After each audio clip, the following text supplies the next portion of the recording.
Nadie se atrevía a respirar en el inmenso salón de los espejos del Palacio de Valdeorras. La tormenta golpeaba los ventanales con furia, pero el verdadero estruendo ocurría dentro, donde la alta sociedad de Madrid observaba con horror la escena que cambiaría la historia de aquel ducado para siempre. En el centro de la sala, Isabel, vestida con la seda más fina de París y ostentando las joyas ancestrales de la corona familiar, temblaba de una ira incontrolable, con el rostro desfigurado por un miedo que jamás había conocido. A sus pies, humillada, con el vestido rasgado y las manos cubiertas de cenizas, estaba Adelaida, la sirvienta a la que minutos antes habían obligado a limpiar el vino derramado en el suelo frente a todos los invitados. Pero el poder había cambiado de manos en un solo segundo, congelando el tiempo. El notario real, con las manos temblorosas y la voz quebrada por la gravedad del momento, terminó de leer la última frase de la carta manchada de sangre, escrita por la vieja gobernanta Bernarda en su lecho de muerte. Sus palabras resonaron como una sentencia divina. He vivido con el infierno en el pecho durante 20 años, pero no moriré con él. Que Dios se apiade de mi alma podrida, porque yo confieso ante los hombres y ante el cielo que aquella noche de invierno cambié a las niñas al nacer. La corona que brilla con arrogancia en la cabeza de Isabel pertenece, por sangre y derecho sagrado, a la mujer que hoy friega sus suelos.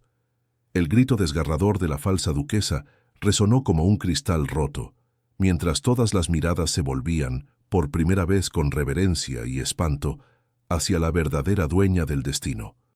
Para comprender la magnitud de la tragedia que estaba a punto de estallar ante los ojos de la nobleza española, es necesario retroceder en el tiempo y caminar por los pasillos fríos e imponentes del Palacio de Valdeorras, una fortaleza de piedra y secretos enclavada en las montañas del norte.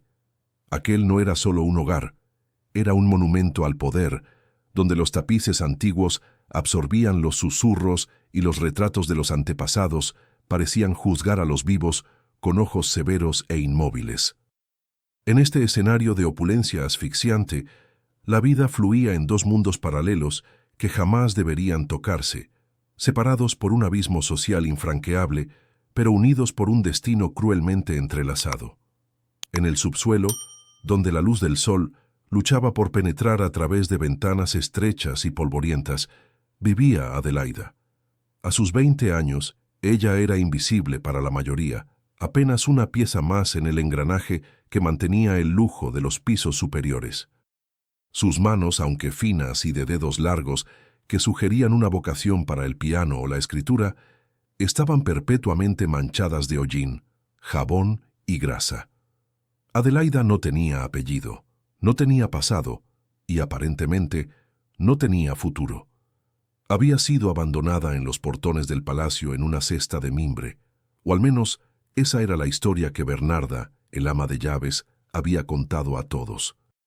Lo que nadie lograba explicar y lo que causaba una incomodidad silenciosa entre los otros criados era la dignidad innata que Adelaida poseía. Aún vistiendo harapos de lana áspera que le raspaban la piel, caminaba con la columna erguida de una reina, y su voz, en las raras ocasiones en que le permitían hablar, tenía una cadencia suave y culta, fruto de las horas robadas en la biblioteca del duque durante las madrugadas de insomnio. Ella limpiaba las letrinas y fregaba el suelo de mármol hasta que sus rodillas sangraban, pero sus ojos, de un verde profundo y melancólico, brillaban con una inteligencia que la miseria no lograba apagar. Muchos pisos más arriba, durmiendo hasta el mediodía entre sábanas de seda importada y rodeada de perfumes de lavanda y rosas, estaba Isabel, la única hija legítima y heredera del duque don Fernando de Valdeorras. Isabel era la antítesis viva de Adelaida. Criada con todos los privilegios que el dinero y la sangre azul podían comprar, creció creyendo que el mundo existía solo para servirla. Sin embargo, había algo fundamentalmente erróneo en la joven duquesa, una falla que ningún tutor francés o maestro de etiqueta había logrado corregir. Isabel era vulgar en su esencia, sus movimientos eran bruscos, Su risa era demasiado estridente para los salones refinados y su temperamento era volátil como la pólvora. Ella sentía de una manera visceral y subconsciente que era un fraude. Esa inseguridad profunda se transformaba en crueldad.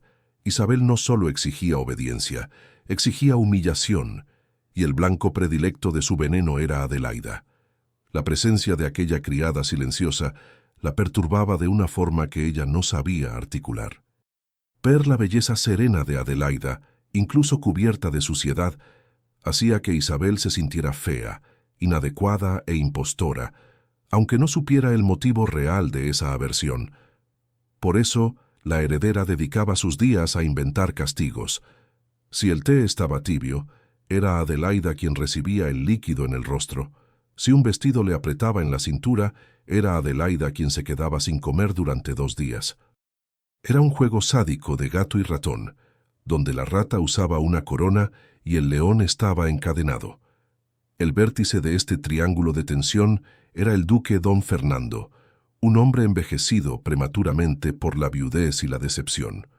Observaba a su hija con una mezcla de amor obligatorio y una extraña repulsión que intentaba, en vano, sofocar. Fernando miraba a Isabel y no veía nada de su amada esposa fallecida, ni se veía a sí mismo.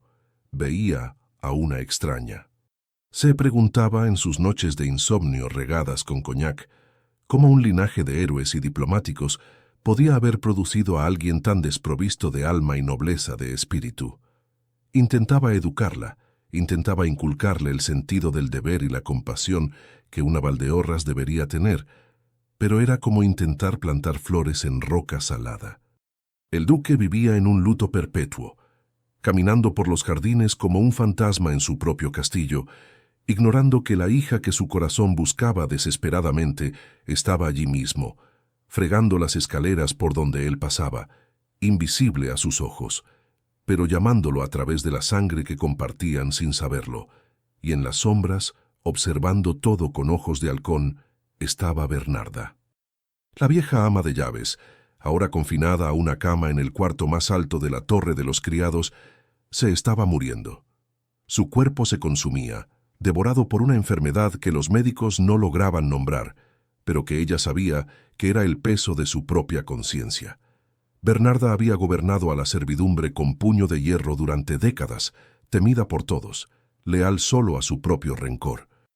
20 años atrás, ella era joven y estaba llena de odio contra la casa de Valdeorras, culpando al duque por la ruina de su propia familia campesina. Aquel odio fue el combustible para el crimen perfecto, el intercambio silencioso en una noche de tormenta y caos. Ella crió a la hija del duque como una esclava, deleitándose con la ironía diaria de ver a la sangre azul fregar el suelo, y elevó a la hija de su propia hermana campesina, Isabel, al trono de la nobleza, riendo internamente cada vez que la niña demostraba su falta de refinamiento. Era su venganza privada, su obra maestra de maldad. Pero ahora la muerte se acercaba, y con ella el miedo al fuego eterno. Las visiones del infierno la atormentaban por la noche. El placer de la venganza se había transformado en cenizas en su boca. Bernarda miraba a Adelaida, tan bondadosa a pesar del sufrimiento, y sentía una punzada de culpa que cortaba más que cualquier cuchillo. Miraba a Isabel, tan monstruosa e ingrata, y veía el error que había cometido. El secreto pulsaba en su garganta, luchando por salir, mientras el castillo se preparaba para el gran baile de invierno, el evento donde el duque planeaba anunciar oficialmente el compromiso de Isabel, sellando el destino de la fortuna Valdeorras para siempre. La tensión en el aire era eléctrica, casi física. Todos sentían que algo estaba a punto de cambiar, como el silencio pesado que precede a un terremoto devastador, pero nadie, excepto la vieja moribunda, sabía que el suelo estaba a punto de abrirse bajo sus pies para tragárselos a todos. El destino tiene una forma curiosa y cruel de tejer sus hilos, a menudo utilizando momentos aparentemente insignificantes para desencadenar tormentas que destruyen imperios. La semilla del desastre final no fue plantada con un grito o una guerra, sino con un silencio compartido en una tarde de martes, 3 días antes del gran baile. El castillo estaba alborotado, un hormiguero de actividades frenéticas donde los criados corrían con candelabros de plata recién pulidos y las costureras ajustaban los últimos detalles en el vestido de terciopelo carmesí de Isabel. La joven heredera estaba más insoportable de lo habitual, gritando a las camareras, porque el color de las cintas no combinaba exactamente con el tono de sus ojos, una exigencia frívola que dejaba a todos al borde de las lágrimas. Sin embargo, el verdadero peligro no estaba en los aposentos de Isabel, sino en la biblioteca, el único santuario de paz en aquella casa tumultuosa. El capitán Lorenzo de Mendoza, el invitado de honor y pretendiente no oficial de Isabel, había llegado temprano. Lorenzo no era como los otros aristócratas que frecuentaban el palacio. Era un hombre de letras y de espada que valoraba la inteligencia por encima de los títulos. Huyendo de la ruidosa recepción que Isabel había preparado, buscó refugio entre las estanterías de roble antiguo, buscando una rara edición de poesía que el duque don Fernando guardaba con celo. Adelaida estaba allí. No debería estarlo, pues su tarea era limpiar las chimeneas del ala este a esa hora, pero el duque, sintiéndose indispuesto y con la vista cansada, le había pedido discretamente que organizara sus papeles personales. El viejo noble, en su senilidad y confusión, a menudo olvidaba que Adelaida era una sierva y la trataba con una familiaridad distraída que jamás dedicaba a su propia hija. Cuando Lorenzo entró, encontró a Adelaida encaramada en lo alto de una escalera de madera, con un libro abierto en las manos manchadas de hollín. Ella no lo vio entrar. Estaba leyendo en voz alta, en un susurro, los versos de Becker, con una entonación tan llena de alma y sufrimiento contenido que Lorenzo se detuvo hipnotizado. Aquella joven de ropas mugrientas y delantal rasgado recitaba con la dicción de una dama de la corte, o mejor dicho, con una emoción que ninguna dama de la corte se atrevería jamás a demostrar. Cuando ella finalmente percibió su presencia y casi cayó de la escalera del susto, Lorenzo corrió a ampararla. Por un breve segundo, sostuvo las manos callosas de ella, y el intercambio de miradas que siguió fue eléctrico, cargado de un reconocimiento mutuo que trascendía las clases sociales. Él no vio a la criada, vio a la mujer, y preguntó genuinamente encantado dónde había aprendido a leer con tal perfección. Adelaida, sonrojándose violentamente, intentó soltarse, murmurando disculpas, pero el capitán insistió, tratándola con una gentileza que ella nunca había experimentado en toda su vida miserable. Fue en ese exacto momento que la puerta se abrió e Isabel entró. La escena que se desarrolló ante sus ojos fue el catalizador de todo el odio que vendría a continuación. Vio al hombre que deseaba, no por amor sino por ambición y vanidad, sosteniendo la mano de aquella a la que más despreciaba. Pero lo que hirió el orgullo de Isabel no fue el contacto físico, fue la mirada de Lorenzo.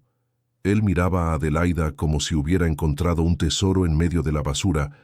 Cuando Lorenzo se giró hacia Isabel, la luz en sus ojos se apagó, sustituida por una cortesía fría y protocolaria. La diferencia fue brutal. Isabel sintió con una claridad aterradora que jamás podría competir con la criada en lo que realmente importaba para un hombre como Lorenzo, el alma.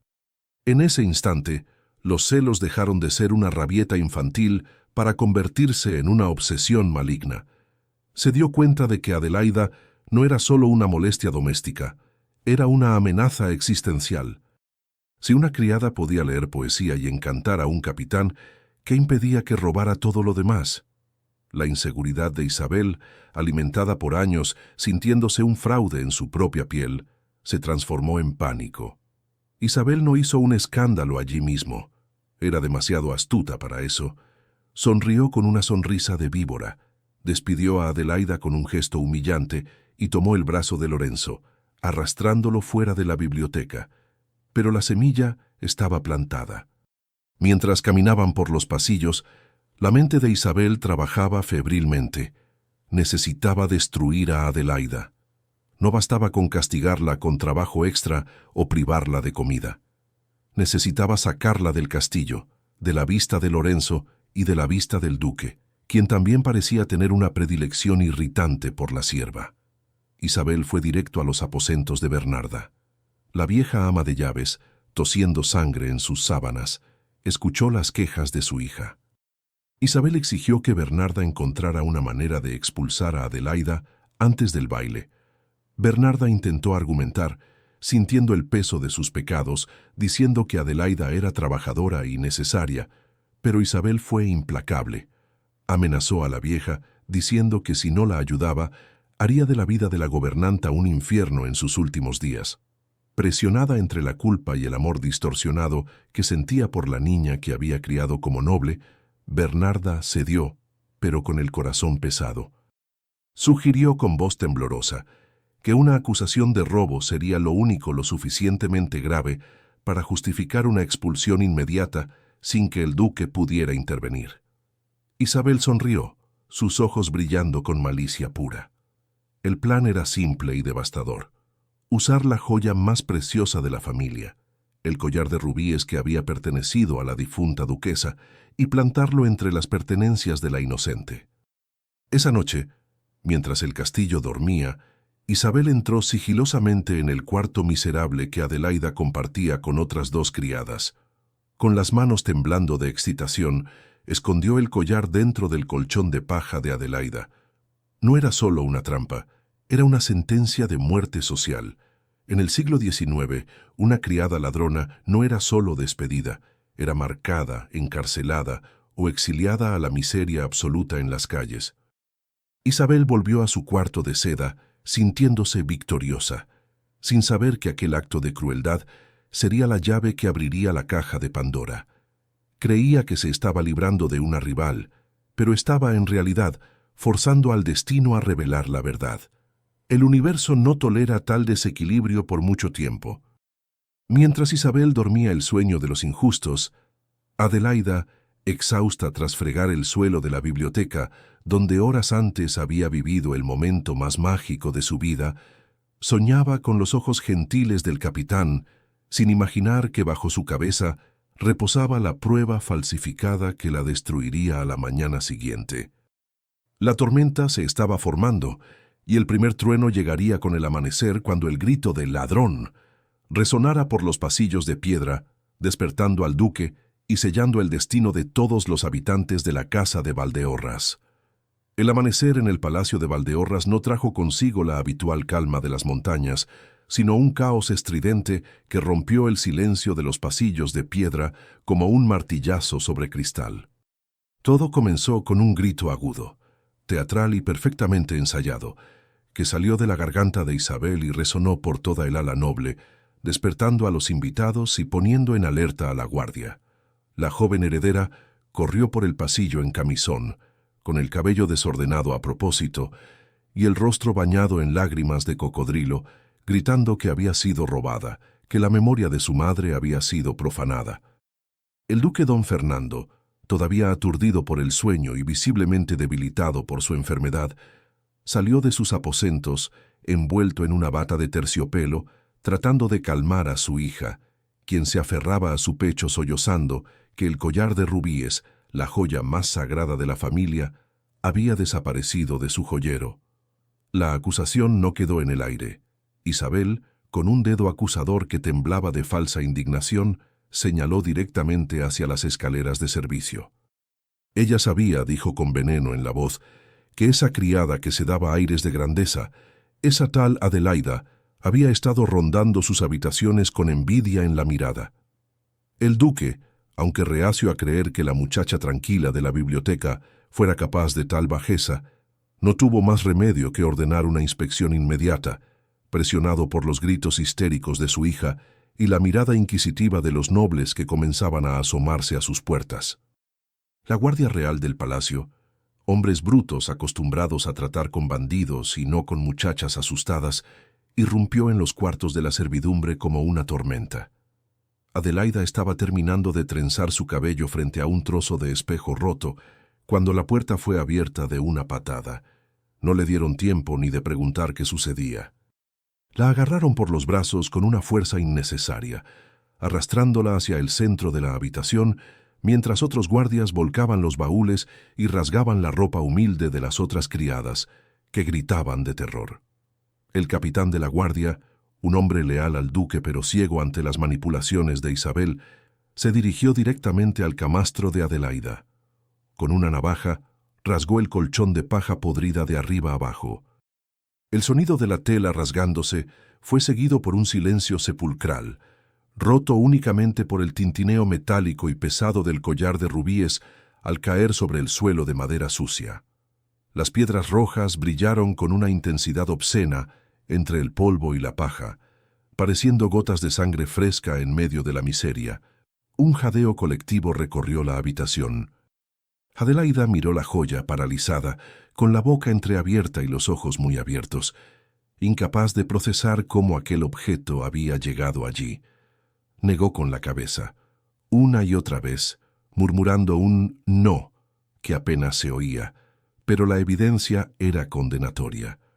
Fue arrastrada fuera de los cuartos de los criados y llevada a la fuerza hasta el gran vestíbulo principal, donde Isabel había exigido que se hiciera justicia frente a todos. La escena que siguió fue de una crueldad calculada. El duque estaba de pie en el primer escalón de la gran escalera, con el rostro pálido y una expresión de profunda decepción que hirió a Adelaida más que cualquier golpe físico.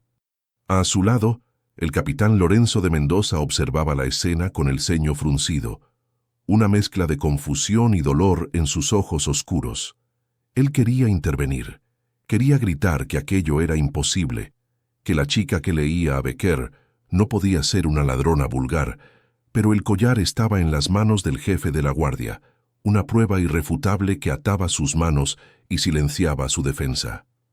Isabel descendió las escaleras como una diosa vengativa. Se detuvo frente a Adelaida, que estaba de rodillas, sostenida por dos guardias con la cabeza baja pero sin llorar. La falsa duquesa tomó el collar y lo levantó para que todos lo vieran, proclamando que habían alimentado a una víbora en su seno. Luego, con un movimiento rápido y violento, abofeteó a Adelaida con tanta fuerza que el sonido resonó en el vestíbulo, haciendo que varios sirvientes apartaran la mirada avergonzados. La mejilla de Adelaida se puso roja al instante, pero ella, en un acto de rebeldía suprema, levantó la vista. No miró a Isabel con odio, sino con una lástima profunda y serena que descolocó a la heredera. «Yo no lo tomé», dijo Adelaida con voz clara y firme, sin temblar. «Y usted lo sabe, mi señora». Aquella frase, dicha con tanta dignidad desde el suelo, fue una afrenta intolerable para Isabel.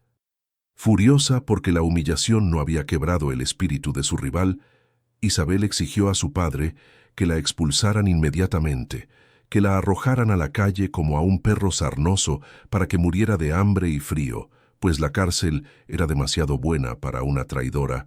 El duque, con el corazón pesado, levantó la mano para silenciar a su hija. No podía soportar ver más crueldad, pero tampoco podía ignorar el robo.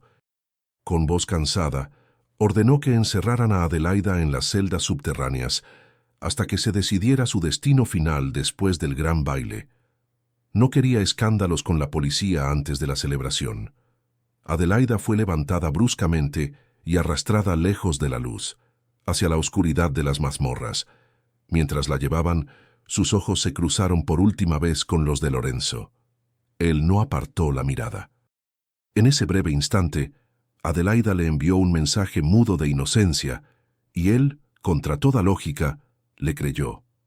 Pero las puertas pesadas de roble se cerraron, sellando a la verdadera heredera en la oscuridad, mientras arriba Isabel sonreía triunfante, creyendo haber ganado la guerra. Sin embargo, entre la servidumbre que limpiaba el desorden, el murmullo de la injusticia comenzó a crecer. Nadie creía realmente que Adelaida fuera una ladrona. Habían visto la maldad en los ojos de Isabel, y ese sentimiento de revuelta silenciosa comenzaba a calentar los ánimos, preparando el terreno para la verdad que estaba a punto de estallar. La humillación pública, lejos de destruir a Adelaida, la había convertido en una mártir a los ojos de los invisibles, y en el corazón del viejo castillo, las piedras mismas parecían llorar por la injusticia cometida contra su verdadera dueña. La oscuridad de las mazmorras del palacio de Valdeorras era densa, fría, y olía a humedad y desesperanza. Adelaida, encogida en un rincón sobre un montón de paja vieja, tiritaba no solo por el frío que calaba sus huesos, sino por el miedo que intentaba devorar su espíritu.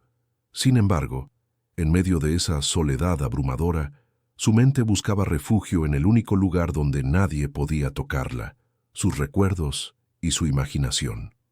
Mientras sus dedos rozaban distraídamente una pequeña marca de nacimiento en su hombro izquierdo, una mancha rojiza con forma de lágrima que siempre había considerado una imperfección, su mente volaba hacia los libros que había leído, hacia las historias de mártires y reinas que habían sufrido antes de triunfar.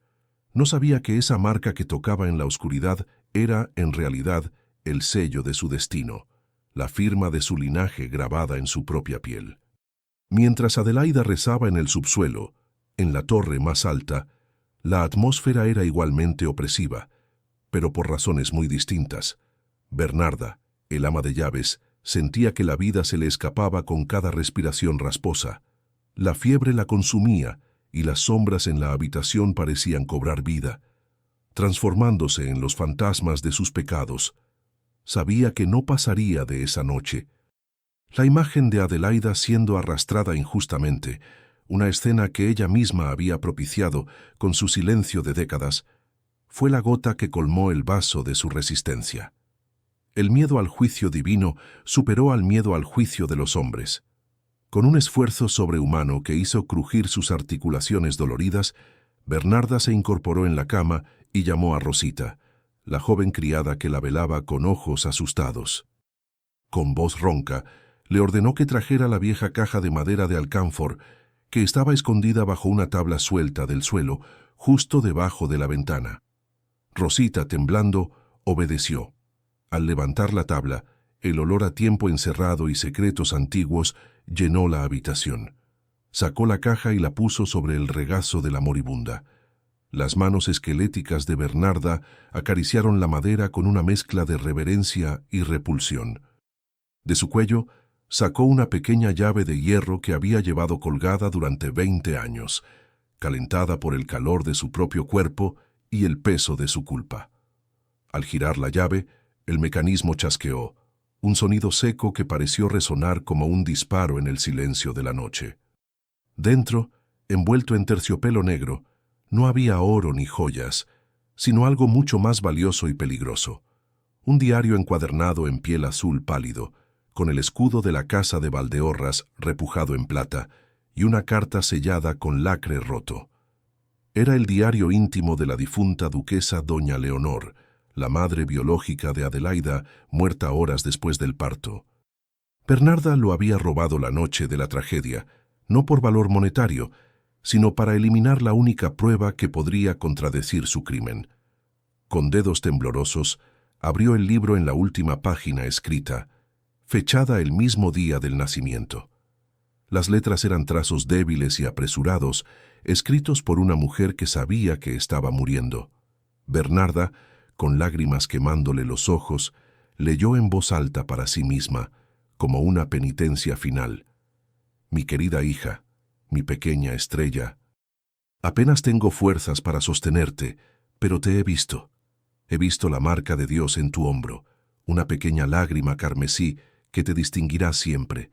Si yo falto, que tu padre mire esa marca y sepa que eres mi sangre, mi vida, mi amor eterno. Te llamarás Adelaida, como mi madre. El llanto de Bernarda se rompió en un sollozo desgarrador. Había robado incluso el nombre.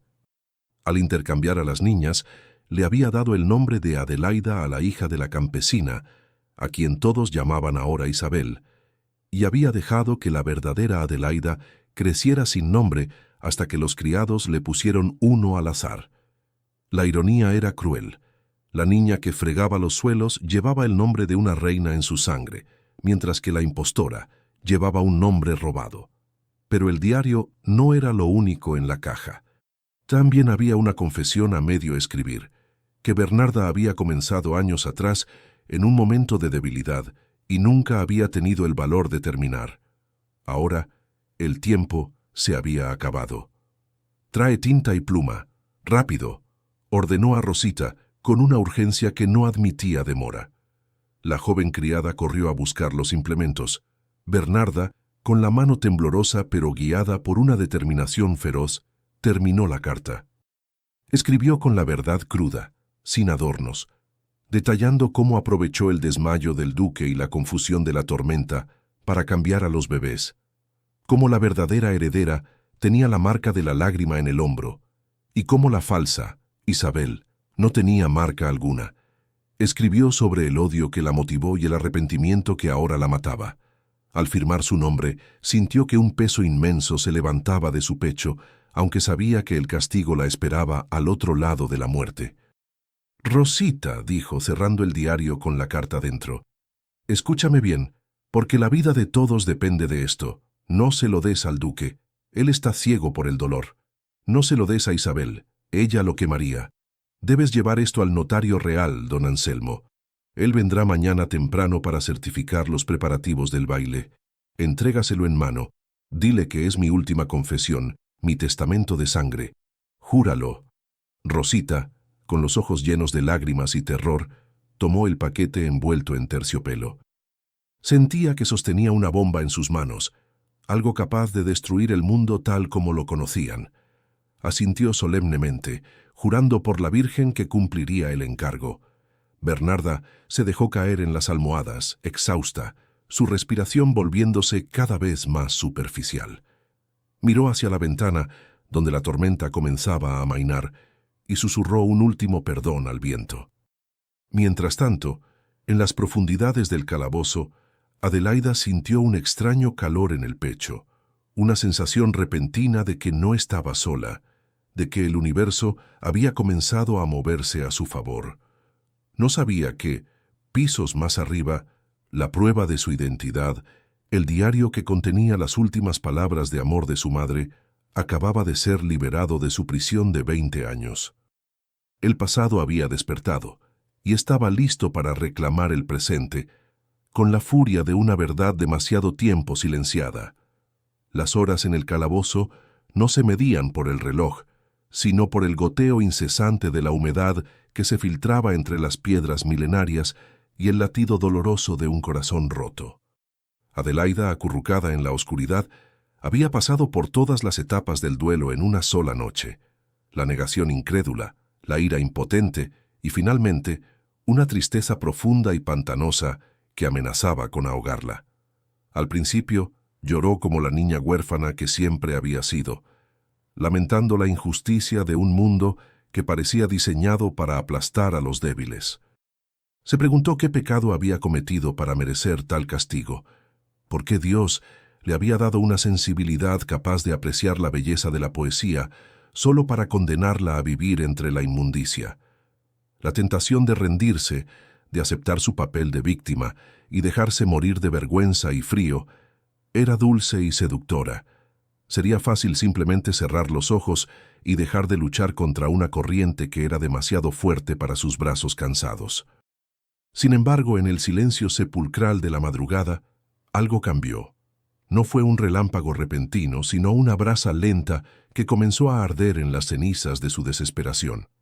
Adelaida se sentó en la paja, abrazando sus rodillas, y su mente, afilada por años de lectura clandestina y observación silenciosa, comenzó a diseccionar los eventos del día con una claridad nueva.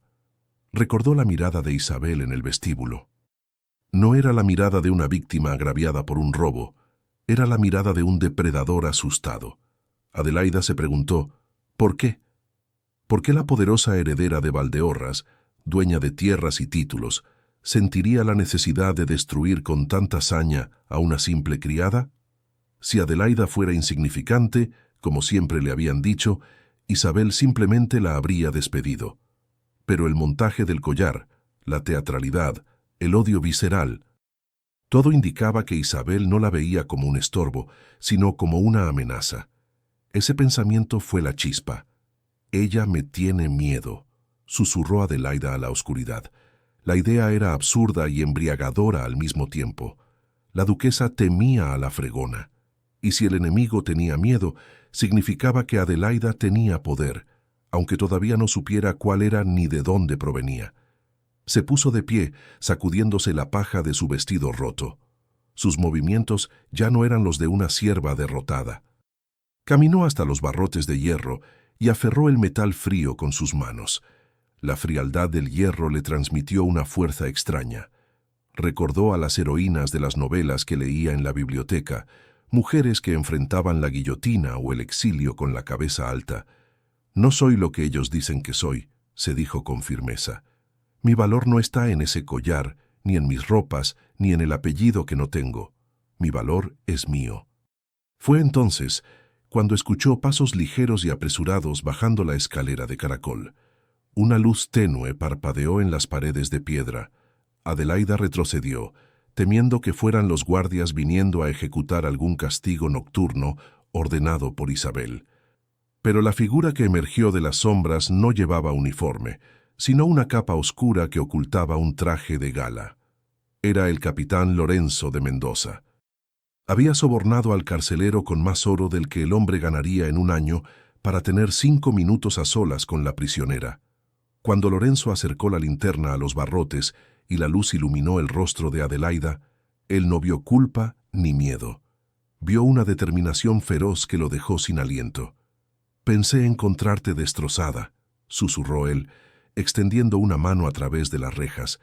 Adelaida dudó un segundo, pero luego acercó la suya, permitiendo que sus dedos se rozaran. El contacto fue un ancla en medio de la tormenta. «Han intentado destrozarme, mi señor», respondió ella, con una voz que, para sorpresa de ambos, no tembló. «Pero han fallado». «Yo no creo en sus mentiras, Adelaida», dijo Lorenzo con intensidad, mirándola a los ojos. «Conozco a los ladrones, he luchado contra ellos. La codicia tiene un olor particular, y tú hueles a lavanda y a libros viejos, no a crimen. Hay algo podrido en este castillo, y te juro por mi honor que no descansaré hasta descubrir qué es». Esas palabras fueron el combustible final que Adelaida necesitaba. No estaba sola. El hombre más honorable que conocía creía en ella. Lorenzo sacó de su capa un pequeño pañuelo con comida y un frasco de agua limpia, pasándolos por entre los barrotes.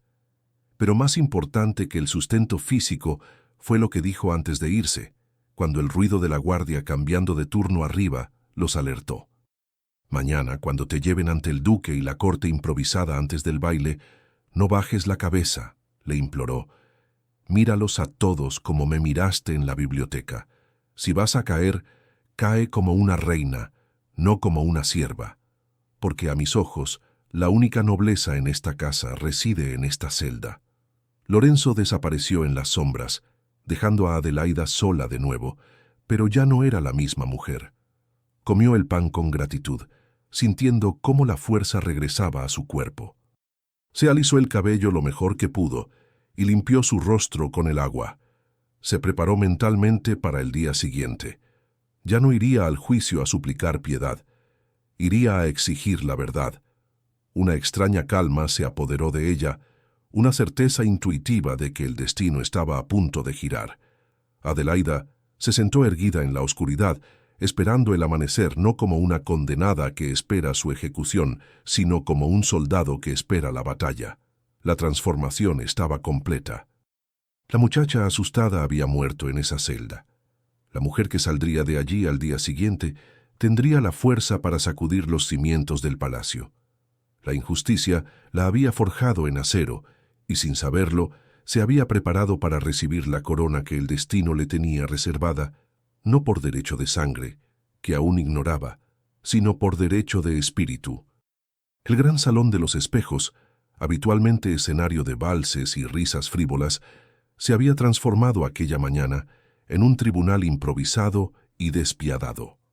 La noticia del robo del collar de rubíes y la captura de la supuesta ladrona se había extendido como la pólvora no solo por el castillo, sino por las villas cercanas, atrayendo a una multitud morbosa.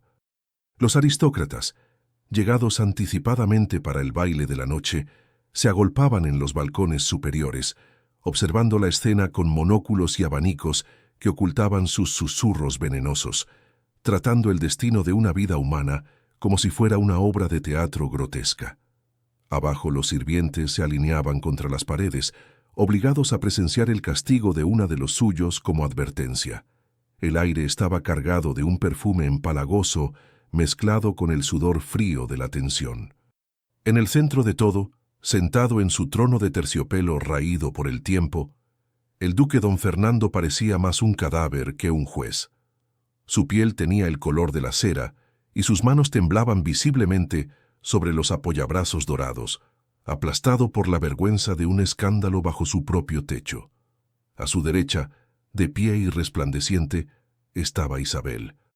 Se había vestido con un traje de seda carmesí que evocaba la sangre y el poder, con el collar de rubíes recuperado brillando insolentemente en su cuello, como un trofeo de guerra. Su postura era desafiante, la barbilla alzada, los ojos recorriendo la sala con una satisfacción depredadora. No solo quería justicia, quería un espectáculo. Quería ver a Adelaida rota frente a la élite de España, quería borrar cualquier rastro de la amenaza que sentía cada vez que la criada la miraba. Cuando las puertas dobles se abrieron con un chirrido pesado, el murmullo de la multitud cesó de golpe. Adelaida entró escoltada por 4 guardias, las cadenas en sus muñecas y tobillos, arrastrándose por el mármol, con un sonido metálico que helaba la sangre. Pero para sorpresa y decepción de Isabel, la prisionera no venía llorando ni suplicando. Adelaida caminaba con la cabeza alta, pálida por la noche en el calabozo, pero con una serenidad en la mirada que desconcertó a los presentes. Sus ropas estaban sucias y rasgadas, su cabello desordenado, pero su espíritu parecía intocable, envuelto en una dignidad invisible que ninguna seda podía comprar. El capitán Lorenzo de Mendoza, de pie cerca del duque, apretó los puños con tanta fuerza que sus nudillos se pusieron blancos. Quería desenvainar su espada, quería gritar a esa multitud de hipócritas que estaban juzgando a un ángel, pero el protocolo militar y la jerarquía social lo ataban. Solo podía mirar a Adelaida, intentando transmitirle su fuerza, prometiéndole en silencio que pasara lo que pasara, él no la abandonaría. El juicio comenzó no con pruebas, sino con el veneno de Isabel. La falsa heredera tomó la palabra, paseándose frente a Adelaida como un fiscal teatral. Habló de la confianza traicionada, de cómo habían acogido a una huérfana y le habían dado techo y comida solo para ser pagados con codicia y robo. Pintó a Adelaida como una criatura envidiosa, obsesionada con la riqueza que nunca podría tener, una manzana podrida que debía ser extirpada antes de que contaminara al resto de la servidumbre. La multitud de nobles asentía, murmurando palabras de condena, disfrutando de la caída de alguien a quien consideraban inferior. «Padre», exclamó Isabel girándose hacia el duque con una súplica ensayada. «La evidencia es irrefutable. El collar estaba en su cama. No necesitamos más retrasos. La ley exige que sea marcada y exiliada, o encarcelada de por vida. Dicta sentencia ahora y limpia el honor de nuestra casa antes de que comience el baile». El duque miró a Adelaida. Por un momento, el tiempo pareció detenerse. En los ojos verdes de la acusada, don Fernando vio algo que le oprimió el pecho, una familiaridad dolorosa que no lograba ubicar. Quiso preguntarle, quiso escuchar su defensa, pero la tos se apoderó de él, y la presión de las miradas de la corte lo acobardó. Era un hombre viejo y cansado, incapaz de luchar contra la furia de su hija y las expectativas de su clase. «¿Tienes algo que decir en tu defensa, muchacha?», preguntó el duque con voz débil. Adelaida dio un paso al frente, haciendo sonar las cadenas. No miró al duque ni a Isabel. Miró a la multitud, a los rostros que la juzgaban sin conocerla. «La verdad no necesita defensa, mi señor», dijo con voz clara, que llegó hasta el último rincón del salón.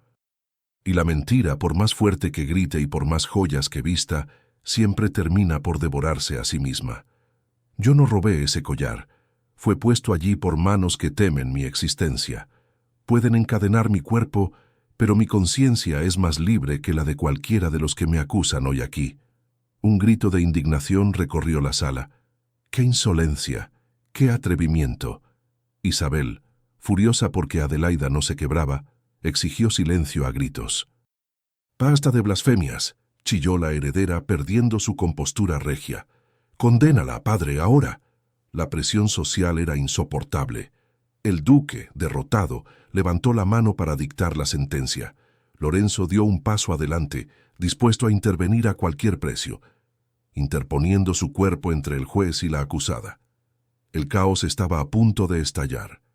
Pero justo cuando el duque abría la boca para pronunciar las palabras fatales que sellarían el destino de Adelaida, las grandes puertas principales del salón se abrieron de par en par con un estruendo que hizo temblar los cristales.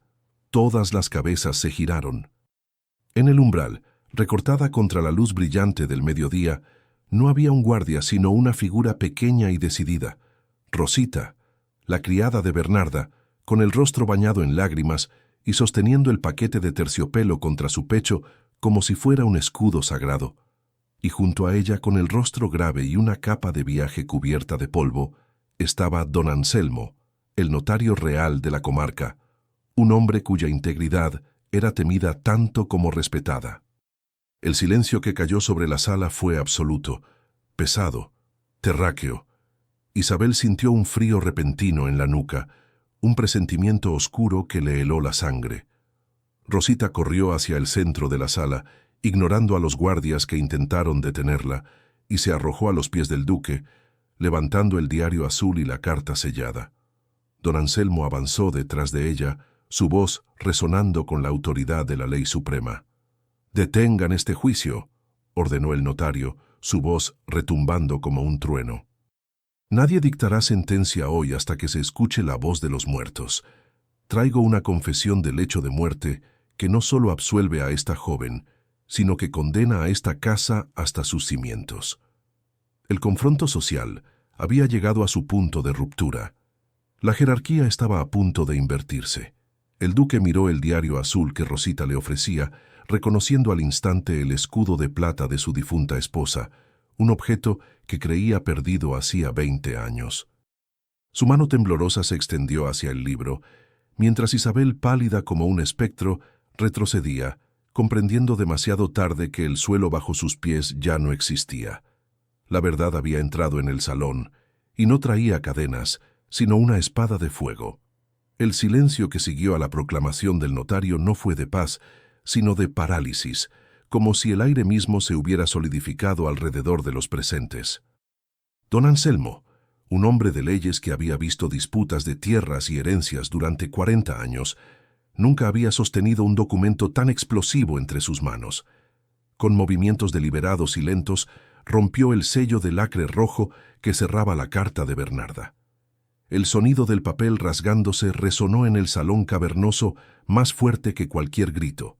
Isabel, sintiendo que el suelo se abría bajo sus pies de seda, intentó avanzar, con los ojos desorbitados por el pánico. «Es mentira», chilló su voz rompiéndose en una histeria aguda. Esa vieja estaba delirando por la fiebre. Nadie puede creer las desvaríos de una moribunda. Guardias, sacad a este hombre y a esa criada traidora de mi vista. Pero los guardias no se movieron. La autoridad que emanaba del duque, quien permanecía de pie, pálido y temblando, y la gravedad del notario real, los mantuvieron clavados en su sitio. El duque, con un hilo de voz que cortó la histeria de su hija, ordenó: «Lee, Anselmo. Léelo todo».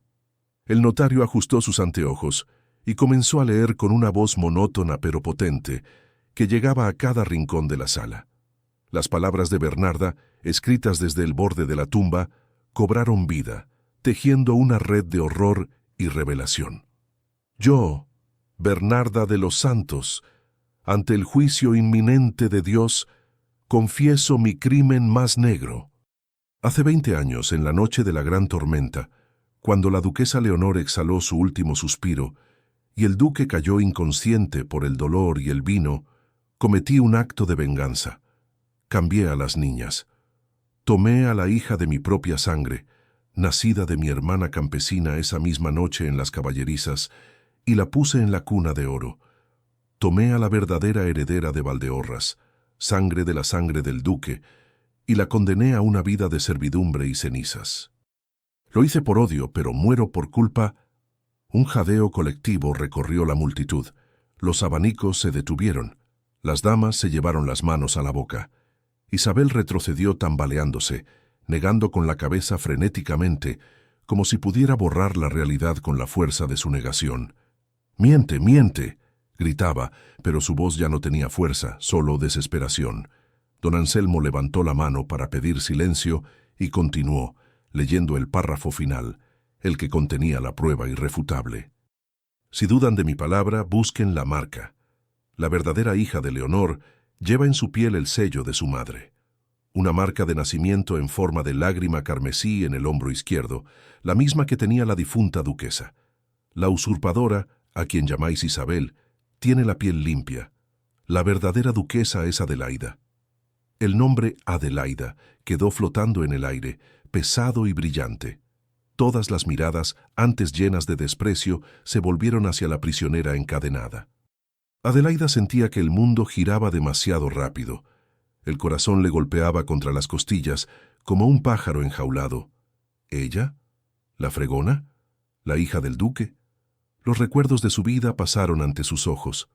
El hambre, el frío, los golpes, y esa extraña conexión que siempre había sentido con los retratos de la galería, esa facilidad para las letras, esa dignidad que no podía explicar. Todo encajaba de repente con una claridad cegadora. El duque don Fernando bajó lentamente los escalones del estrado.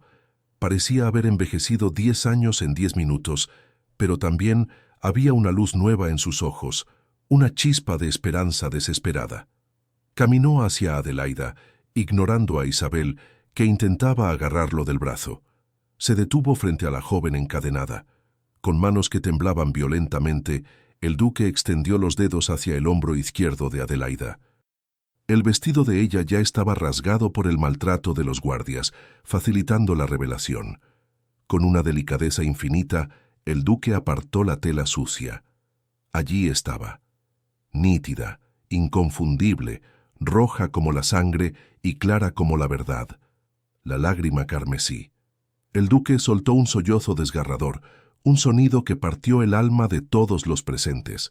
Cayó de rodillas ante su propia hija, ante la criada que había ignorado durante 2 décadas. «Leonor», susurró mirando el rostro de Adelaida a través de sus lágrimas. «Tienes sus ojos. Dios mío, siempre tuviste sus ojos y yo estaba ciego. Perdóname, perdóname, hija mía». El «hija mía» resonó como una sentencia final para Isabel. La falsa duquesa se derrumbó. No se desmayó, sino que cayó al suelo bajo el peso de una humillación insoportable. Ella, que había basado toda su identidad en su superioridad, en su sangre azul, en su derecho divino a gobernar y castigar, descubrió en un segundo que no era nadie. Peor que nadie, era la hija de una campesina, la intrusa, la impostora. La ironía era brutal. Había acusado a Adelaida de robar un collar, cuando ella había robado una vida entera. El capitán Lorenzo reaccionó al instante. Sacó su espada y con un golpe preciso rompió las cadenas que ataban las manos de Adelaida. El metal cayó al suelo con estrépito, liberando a la nueva duquesa. Lorenzo se arrodilló ante ella, no como un salvador, sino como un súbdito leal, rindiendo pleitesía a su verdadera señora. «Vuestra Alteza», dijo Lorenzo, y tras él, uno a uno, los nobles en los balcones, los guardias y los sirvientes comenzaron a inclinarse. Adelaida, libre de las cadenas pero atrapada en un torbellino emocional, miró a su padre arrodillado llorando a sus pies, y luego miró a Isabel, que yacía en el suelo, sollozando y golpeando el mármol con rabia impotente. El gran choque había terminado. La realidad se había invertido. La criada era la reina y la reina era una mendiga, pero Adelaida no sintió triunfo. Sintió el peso inmenso de la responsabilidad y el dolor de 20 años perdidos. Miró sus manos, todavía sucias de hollín, y luego miró a los ojos de Lorenzo. En medio del caos de la revelación, una sola verdad permanecía firme. Ya no tendría que bajar la cabeza nunca más. La justicia, tardía y dolorosa, finalmente había llegado al palacio de Valdeorras. y nada volvería a ser igual. Aquí tienes el bloque 9, justicia poética. El ambiente en el salón era una mezcla de reverencia sagrada y tensión eléctrica. Mientras el duque don Fernando abrazaba a su verdadera hija, manchando sus ropas de terciopelo con el hollín y la suciedad que cubrían a Adelaida, Isabel permanecía en el suelo, una figura rota en seda carmesí. La realidad de su caída no era solo social, era existencial. Había perdido su nombre, su padre, su fortuna y su futuro en un solo parpadeo. Cuando el duque finalmente se separó de Adelaida, sus ojos, antes llenos de lágrimas de arrepentimiento, se secaron al posarse sobre la impostora. La transformación en su rostro fue aterradora. El dolor dejó paso a una furia fría, la ira de un patriarca engañado que acababa de darse cuenta de que había prodigado lujos a la hija de la mujer que le robó su propia sangre, mientras su verdadera heredera dormía en la paja. «¡Guardias!», tronó el duque, su voz recuperando la fuerza de sus años de juventud. «¡Levantad a esa mujer!», señaló a Isabel con un desprecio que la hizo encogerse. «Quitadle las joyas, quitadle las sedas. No merece llevar ni un hilo que haya sido pagado con el oro de los Valdeorras. Que sea llevada a la torre y encerrada hasta que decida si la envío a las colonias o a la horca por su intento de condenar a una inocente». Dos guardias avanzaron y agarraron a Isabel por los brazos. Ella gritó, pataleó, suplicó piedad, invocando los años de amor que el duque le había tenido, pero sus palabras caían en oídos sordos. La corte observaba con frialdad. La lealtad de la nobleza es voluble y nadie quería ser asociado con la caída. «Padre, por favor», chillaba Isabel, «no sabía nada. Soy una víctima también». «No me llames padre», rugió don Fernando. «Tu padre es un campesino desconocido y tu madre fue una criminal. Fuera de mi vista». «Esperad». La voz que detuvo la orden no fue fuerte, pero tuvo el peso de una sentencia real. Fue Adelaida. Se había puesto de pie, separándose suavemente del abrazo de Lorenzo. A pesar de sus harapos, en ese momento, parecía más duquesa que nadie en la sala.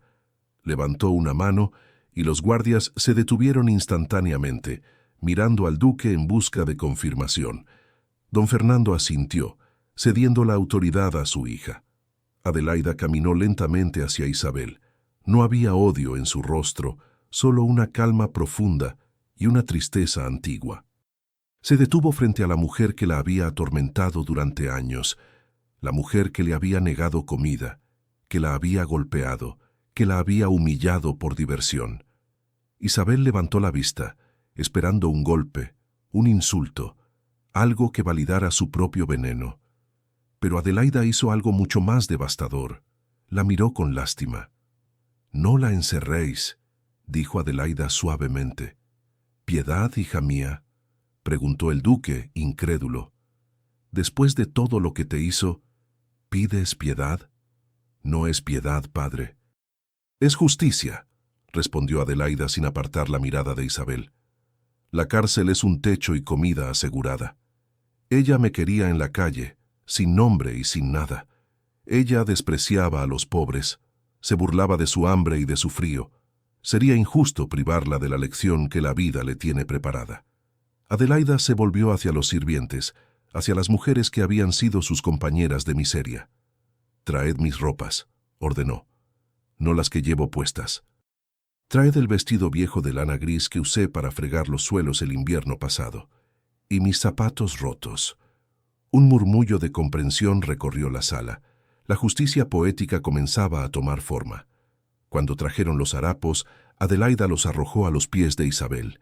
«Vístete», dijo Adelaida, «te vas de este castillo, pero no te irás como una mártir ejecutada, te irás como una mujer libre, con la misma oportunidad que tú me diste a mí, ninguna. Trabajarás, pasarás frío. Y tal vez cuando tus manos sangren y tu espalda duela, entenderás el valor de la dignidad que intentaste robarme». Isabel miró la ropa sucia con horror absoluto. Para ella, aquello era peor que la muerte. Significaba ser nadie. Bajo la mirada implacable de la corte, fue obligada a despojarse de la seda y ponerse la lana áspera. El collar de rubíes fue devuelto a las manos de Adelaida, quien ni siquiera se lo puso. Simplemente se lo entregó a Lorenzo para que lo guardara, como si las joyas ya no tuvieran poder sobre ella. Las grandes puertas del palacio se abrieron. Afuera, la lluvia había cesado, dejando el mundo limpio y brillante. Isabel, ahora una figura diminuta y patética vestida de gris, fue escoltada hasta el umbral. Nadie la empujó. Salió por su propio pie, tambaleándose hacia un mundo que desconocía y temía, llevando consigo nada más que la memoria de lo que había perdido por su propia crueldad. Adelaida la vio alejarse hasta que se convirtió en un punto en el camino, y luego, por primera vez en años, respiró hondo, sintiendo que el aire llenaba pulmones que ya no estaban oprimidos por el miedo. El duque se acercó a ella, tomándole las manos con reverencia. «Vamos, hija mía, tu habitación te espera. Tus verdaderas ropas, tu vida, todo te espera». Pero Adelaida se soltó suavemente y se giró hacia los criados, que la miraban con adoración y duda, sin saber cómo tratar a su antigua compañera. Adelaida sonrió y abrazó a Rosita y luego a la vieja cocinera. «Preparadme un baño», dijo con una sonrisa cansada pero genuina. «Y luego quiero que todos comáis en la mesa grande hoy. Nadie servirá a nadie esta noche. Hoy celebramos que la verdad nos ha hecho libres a todos». Lorenzo observaba la escena con una admiración que le quemaba el pecho. Se acercó a ella mientras los sirvientes vitoreaban llorando. «Habéis mostrado una grandeza de alma que ninguna corona puede otorgar, mi señora», le susurró. Adelaida lo miró, y sus ojos verdes brillaron no con la arrogancia del poder, sino con la luz de la paz. «No soy una reina, Lorenzo, solo soy Adelaida, y por primera vez eso es suficiente». La justicia se había cumplido. No con sangre, sino con la restauración del orden moral. La villana caminaba por el barro que tanto despreciaba, y la heroína era elevada no por su apellido, sino por su humanidad. El castillo de Valdeorras, antes una prisión de mentiras, se preparaba para una nueva era, guiada por las manos de una mujer que conocía el precio de cada piedra y el dolor de cada silencio. La noche cayó sobre el palacio de Valdeorras, pero esta vez la oscuridad no trajo miedo, ni el aullido del viento parecía un lamento de fantasmas olvidados. Por primera vez en décadas, los ventanales altos del castillo brillaban no solo con la luz de las velas, sino con el calor de una celebración genuina. El gran baile de invierno, que había sido planeado para coronar la vanidad de Isabel, se transformó en la fiesta de consagración de Adelaida. Sin embargo, todo era diferente. La orquesta tocaba valses suaves, pero no había la rigidez protocolaria de antaño. Las puertas del salón, habitualmente cerradas para impedir que la plebe viera el lujo, estaban abiertas de par en par. En el patio se habían dispuesto mesas para los habitantes de la villa y para los criados, que compartían el mismo vino y la misma comida servida a los duques y condes allí dentro. Era un escándalo para los conservadores, pero una declaración de principios para la nueva heredera. En su casa, la nobleza no se mediría por la sangre, sino por la bondad. El momento más esperado de la noche llegó cuando el reloj dio las 10. El duque don Fernando, ahora visiblemente más frágil, pero con una sonrisa de paz que le rejuvenecía el alma, se colocó al pie de la gran escalera. Todos los ojos se volvieron hacia la cima. Adelaida apareció. No usaba las joyas ostentosas que Isabel tanto amaba. Vestía un traje de seda azul profundo, el color favorito de su madre, simple y elegante. Pero el detalle que hizo que el salón contuviera la respiración no fue el vestido, sino lo que ella eligió no usar. Contra todos los consejos de las damas de compañía, Adelaida se negó a usar guantes. Mientras descendía los escalones con la majestad de una emperatriz, sus manos reposaban sobre el pasamanos de terciopelo, expuestas a la vista de todos. Manos marcadas, callosas por el trabajo duro, con pequeñas cicatrices de cortes y quemaduras de años en la cocina y en la limpieza. Aquellas manos que para la alta sociedad serían motivo de vergüenza, eran exhibidas por ella como medallas de honor. Ellas contaban la historia de su supervivencia, la prueba física de que conocía el peso de la vida real. Cuando llegó al final de la escalera, el capitán Lorenzo de Mendoza la esperaba. Él no besó su mano con la floritura artificial de la corte, sostuvo sus dedos con firmeza y reverencia, rozando con su pulgar las callosidades de su palma, un gesto íntimo que valía más que 1000 juramentos de amor. El duque, con lágrimas en los ojos, la presentó oficialmente. «He aquí mi hija, he aquí el corazón de Valdeorras». La música recomenzó, y Adelaida y Lorenzo abrieron el baile. Mientras giraban por el salón, el mundo parecía desaparecer. No hablaban de títulos o propiedades. Lorenzo le susurró al oído que la amaba no porque fuera la duquesa, sino porque era la mujer que leía poesía en la escalera mientras el mundo se derrumbaba. Adelaida sonrió, una sonrisa libre de sombras, sabiendo que finalmente había encontrado su lugar. No por encima de los demás, sino entre ellos guiando con compasión. Mientras la música y la risa llenaban el castillo, la cámara de nuestra imaginación se aleja, volando a través de la noche fría, descendiendo las montañas hasta la pequeña villa en el valle. Allí, en una posada modesta, una figura solitaria fregaba el suelo de madera sucia.